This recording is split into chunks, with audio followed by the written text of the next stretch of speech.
ভাই ও বোনেরা, আমরা অনেকে অনেক সময় বিভিন্ন রোগে আক্রান্ত হয়ে যাই, বিভিন্ন রোগে আমরা ভুগি। রাসূল কারীম সাল্লাল্লাহু আলাইহি ওয়াসাল্লাম বলেন, তোমরা যদি কিছু দুয়ার আমল করো, ইনশাআল্লাহ আশা করা যায় আল্লাহ তাআলা তোমাদেরকে রোগ ব্যাধি থেকে মুক্তি দিবেন, রোগ ব্যাধি থেকে আল্লাহ তাআলা হেফাজত করবেন। হাদিস শরীফে আছে রাসূল কারীম সাল্লাল্লাহু আলাইহি ওয়াসাল্লাম বলেন, তোমরা সকাল সন্ধ্যায় আমলটি করবে। সেই আমলটি হলো এই যে সকাল সন্ধ্যায় তোমরা এই দোয়াটি পড়বে, আল্লাহুম্মা ইন্নী আসআলুকাল আফিয়াতা ফিদ দুনিয়া ওয়াল আখিরাহ, আল্লাহুম্মা ইন্নী আসআলুকাল আফওয়া ওয়াল আফিয়াতা ফি দীনি ওয়া দুনিয়ায়া ওয়া আহলি ওয়া মালি, আল্লাহুম্মা আস্তুর আওরাতি ওয়া আমিন রাওআতি, আল্লাহুম্মা ইহফাজনি মিন বাইনি ইয়াদাইয়া ওয়া মিন খালফি ওয়া আন ইয়ামিনি ওয়া আন শিমালি ওয়া মিন ফাওকি ওয়া আউযু বিআযামাতিকা আন উগতালা মিন তাহতি।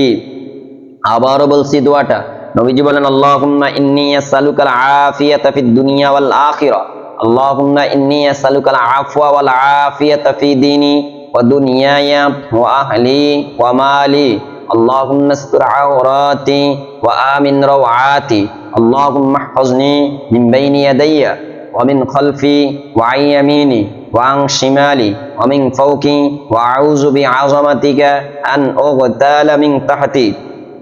আরেক হাদিসে আসছে, নবীজি বলেন, তোমরা বেশি বেশি করে এই দোয়াটি পড়বে, আল্লাহুম্মা আফিনি ফি বাদানি, আল্লাহুম্মা আফিনি ফি সামঈ, আল্লাহুম্মা আফিনি ফি বাসারি, আল্লাহুম্মা ইন্নী আউযু বিকা মিনাল কুফরি ওয়াল ফাকরি, আল্লাহুম্মা ইন্নী আউযু বিকা মিন আযাবিল কবরি, লা ইলাহা ইল্লা আনতা।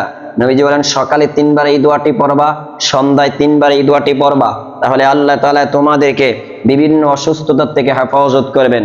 আল্লাহুম্মা আফিনি ফি বাদানি, আল্লাহুম্মা আফিনি ফি সামঈ, আল্লাহুম্মা আফিনি ফি বাসারি, আল্লাহুম্মা ইন্নী আউযু বিকা মিনাল কুফরি ওয়াল ফাকরি, আল্লাহুম্মা ইন্নী আউযু বিকা মিন আযাবিল কবরি, লা ইলাহা ইল্লা আনতা।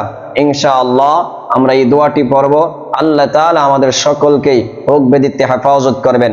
আরেকটি দোয়া পড়বেন, সেটা হলো লা হাওলা ওয়ালা কুওয়াতা ইল্লা বিল্লাহ, লা হাওলা ওয়ালা কুওয়াতা ইল্লা বিল্লাহ, লা হাওলা ওয়ালা কুওয়াতা ইল্লা বিল্লাহ। নবীজি বলেন, এই দোয়াটি পড়বা, আল্লাহ তাআলা তোমাদেরকে বিপদ মুসিবত থেকে হেফাজত করবেন, সাথে সাথে তোমাদেরকে সুস্থতার নিয়ামত আল্লাহ তাআলা বাড়িয়ে দিবেন।